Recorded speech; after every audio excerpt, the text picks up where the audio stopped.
Hello दोस्तों, आज की रुला देने वाली स्टोरी है हमारी अधूरी प्रेम कहानी।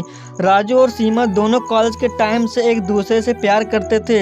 दोनों एक दूसरे के बिना नहीं रह सकते थे। एक बार जब दोनों पार्क में बैठे थे तो फिर दोनों ने शादी करने का फैसला लिया और अपने अपने घर वालों को अपने प्यार के बारे में बताया और उन दोनों के परिवार वालों ने उनके प्यार को समझा और कुछ समय बाद दोनों की सगाई भी हो गई और 2 महीने के बाद इनकी शादी होने वाली थी। लेकिन शादी से पहले ऐसी घटना घटती है जिसकी किसी ने उम्मीद ही नहीं की थी। फिर एक दिन सीमा राजू को कॉल करती है और बोलती है, हेलो राजू। फिर राजू बोलता है, हाँ बोलो सीमा, तुम इतनी घबराई क्यों हो, क्या हुआ तुम्हें? फिर सीमा बोली, आई मिस यू, मुझे तुम्हारी बहुत याद आ रही है। फिर राजू बोला, मुझे भी तुम्हारी बहुत याद आ रही है और पता नहीं सीमा आज क्यों मेरा मन सुबह से बहुत घबरा रहा है। फिर सीमा ने कहा, क्या आप मुझसे मिलने आ सकते हो अभी? तभी राजू ने कहा, हाँ क्यों नहीं, मेरा मन भी तुमसे मिलने को कर रहा है। फिर सीमा ने कहा, ओके मैं अभी हॉस्पिटल में हूँ, प्लीज़ जल्दी आना। राजू थोड़ा घबरा गया। राजू ने पूछा, क्या हुआ, तुम हॉस्पिटल में क्यों हो? फिर सीमा ने कहा, कुछ नहीं, बस सुबह थोड़ी चक्कर आ गई थी, आप मेरे पास जल्दी आ जाओ ना Raju, I really miss you. फिर राजू बोला, ठीक है मैं आ रहा हूँ, तुम घबराना मत, सब ठीक हो जाएगा।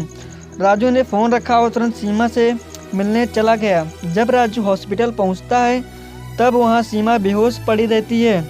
राजू यह सब देखकर बहुत घबरा जाता है। फिर कुछ समय बाद सीमा के पापा से पूछता है, क्या हुआ अंकल, सीमा बेहोश क्यों है? फिर सीमा के पापा ने रोते हुए कहते हैं, बेटा सीमा को बहुत बड़ी बीमारी है, उसे ब्लड कैंसर है और वो अभी आखिरी स्टेज पर है। डॉक्टर कह रहे हैं कि उसके पास अब बहुत कम वक्त है, वो अपनी ज़िंदगी की आखिरी लड़ाई लड़ रही है। प्लीज़ बेटा सीमा को कुछ मत बताना, अभी उसे कुछ भी पता नहीं है। सीमा के पापा की ये बात सुनकर राजू घबरा जाता है और वह कुछ बोल ही नहीं पाता, वह बहुत रोता है। फिर कुछ समय बाद सीमा को होश आती है। फिर राजू तुरंत मिलने चला जाता है, लेकिन दरवाजे पर वो अपने आंसू पोंछता है। फिर अंदर जाता है। राजू बोलता है, सीमा कैसी हो तुम? फिर सीमा बोलती है, अब तुम आ गए हो, सब ठीक हो जाएगा। फिर राजू बोलता है, हमारी शादी को कुछ ही दिन बचे हैं और तुमने अपनी तबीयत खराब कर ली, ठीक से खाया करो ना और खुश रहा करो। राजू सीमा को समझाता है। फिर सीमा बोलती है, ठीक है जी, अब मैं अच्छे से खाना खाऊंगी और हमेशा खुश रहूंगी और आज से मैं आपकी हर बात मानूंगी, अब आप जो बोलोगे वो मैं करूंगी। राजू को मन ही मन बहुत रोना आता है, वह रोना चाहता है लेकिन रो नहीं पाता। कुछ समय बाद राजू खुद पर काबू नहीं कर पाता और रोने लगता है। तभी राजू रोते हुए बोलता है, तुम जल्दी ठीक हो जाओ और भगवान करें तुम्हें मेरी उम्र लग जाए। ये कहते हुए राजू सीमा के सिर को अपनी बाहों में रख लेता है। फिर सीमा बोलती है, अरे आप रोइए मत, मैं जल्द ही ठीक हो जाऊंगी, आपने मेरा बहुत ख्याल रखा है। और सीमा राजू से बोलती है, मैं आपके बाहों में थोड़ी देर अपने सिर को ऐसे ही रखना चाहता हूँ। राजू सीमा के सिर को सहलाने लगता है और रोता रहता है।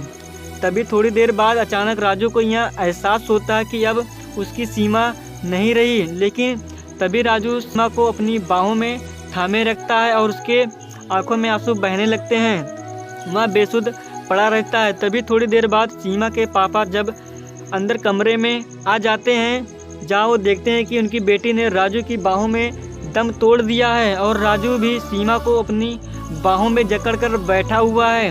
उस दिन के बाद से राजू बहुत टूट चुका था। उसने अपनी पूरी ज़िंदगी सीमा की यादों के संग बिताने का फैसला लिया और उसने किसी और लड़की से ना तो प्यार किया और ना ही किसी और लड़की से शादी की। उन्होंने अपनी पूरी ज़िंदगी सीमा की याद बिता दी। तो दोस्तों, ये तो थी आज की कहानी, हर टचिंग लव स्टोरी। कुछ लोग किसी से इतना प्यार करते हैं कि उसके ना होने पर भी उसकी कभी महसूस नहीं होती।